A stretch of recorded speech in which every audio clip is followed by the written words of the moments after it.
Finally guys মাত্র কিরণমালা মঞ্চে প্রবেশ করলো। রক্ষসী রানী কটকটি, আমি কিরণমালা। তো বন্ধুগুলো তোমরা কেমন আছেন? মনে ভালো আছো? ফাইনালি গাইস আমরা আছি বড় ভিটে রাসমেলা বাড়ি। তো এটা আজকে কিরণমালা আসবে, তাই দেখিবে আছে কিরণমালা। তোমরা দেখে যাচ্ছে রাস্তা পুরো পুরো জাম হয়ে আছে গাইস। আর গাইস তোমরা দেখো পুরো পাবলিকের ড্যান্স চলছে, সেই পুরো লোক হয়ে গেছে পুরো মেলার দেখার জন্য। তো ফাইনালি গাইস এখন দেখতে পাচ্ছেন রাস আমার পাশেই। তো এখন রাস ঘুরাবো না গাইস, আমি রাস ঘুরতে পারবো না, কেননা আমি গাও দিয়ে আসি নাই। তো তাই রাসের প্রীতি দেখতেছি, আমি ঘুরতে পারলাম না। তাই মেলা বাড়িতে প্রবেশ করলাম। দেখো গাইস কি ভিড়, কিরণমালা আসবে, ভিড়েরও না হয় গাইস। তোমরা কন্ত তোমাদের হচ্ছে সেই রাস্তা পুরো বলো হয়ে গেছে। সাথে গাছ কিরণমালা এখানে হেল করে যাচ্ছিল, তাই আমাদের দেখালো।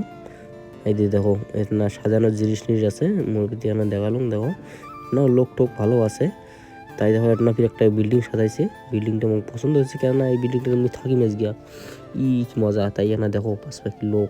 তো গাছ দেখো কি লোক হচ্ছে, সেই লোক হচ্ছে। তো গাছ পুরা খালি মাথা উলে করে দেখা যায়, সেই লোক হচ্ছে। এই দেখো আমরা মধ্যে ঢুকিয়েছি গাইস, কি গরম লাগে। এটা কোনো দেখো কাকু আর মজাক না গেছে গাইস। এলাম মুই এখানে আকাশে আসলাম গাইস, কেননা ওর থেকে দেখা না যায় তো, তাই আপনার বগল আসি আমি এখানে দেখাইম। তো কাকু ছাড়িয়ে আমি এটা আসছং একলাই, তো এর না আকাশে আসছং। আকাশে এসে একটাই কারণ না ভালো দেখা যাবে বেলায়।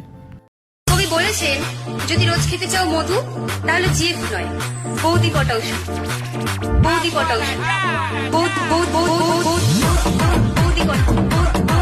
মরে যায় গঙ্গা যাচ্ছ। আমার কুমার কোথায়? তুমি কুমার? তুমি তো নকুল মনে হচ্ছে। কিরণমালার জন্ম হয়েছিল সমস্ত রাক্ষসীকে নিধন করার জন্য। রক্ষসী রানী কটকটি, কিন্তু আমি জানতাম আমি একদিন ঠিক পারবোই ওই রাক্ষসী রানী কটকটিকে শেষ করতে, কারণ আপনারা সবাই আমার পাশে ছিলেন। তাই আজ ওই রাক্ষসী রানী কটকটি, প্যাকাটি, বিটকেল, ডঙ্কার, বজ্রমালা সবাই পাতালপুরীতে বন্দী হয়ে আছে।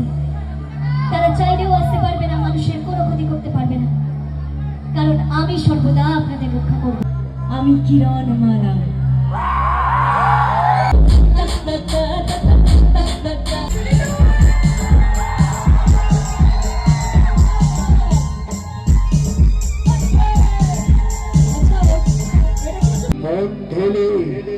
জোরে হাততালি চাই, হাততালি দিয়ে এটক নয় বলো কান শেষ করলুম রে।